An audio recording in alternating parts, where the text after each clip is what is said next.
मो ना दिलीप कुमार बेहरा सरपंच टेमरी ग्राम पंचायत। तो आप गाँव में जेन गोटे आज घटना है विषय काना कहबे केनता देखो आज आमर गाँ सोढ़ा सेनु गोटे बहुत माने दुखद घटना घटी जाइए।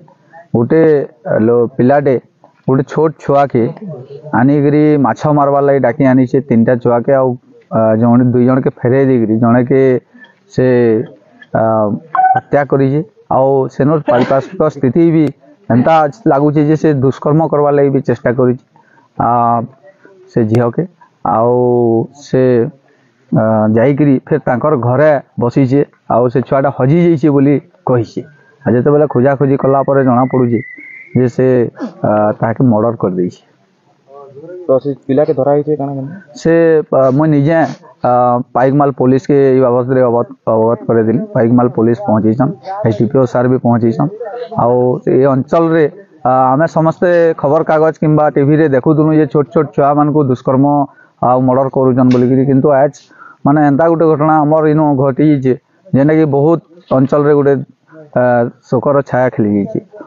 मो ना कुबेर कुमार राणा, ग्राम सोढ़ा, पोस्ट ऑफिस टेमरी, थाना तहसील पाइकमाल, जिला बरगढ़।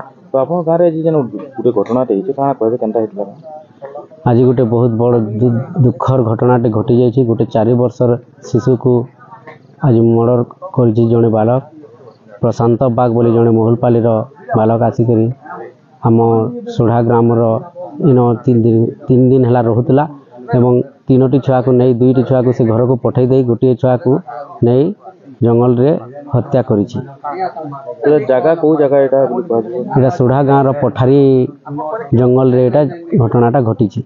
तो कौन अनुमान करछंती कि हत्या करते पारे हत्या तो से करिछि ताको वर्तमान पुलिस आसी तदंत भी आरंभ हेलाणी तापर जना पड़बो। आमे तो देखिछु ताको ता मुंड रे पूरा आघात होकर मुंड पूरा चुपी देछि। तार सहित आ कोन होइछि साइंटिफिक दल आसिक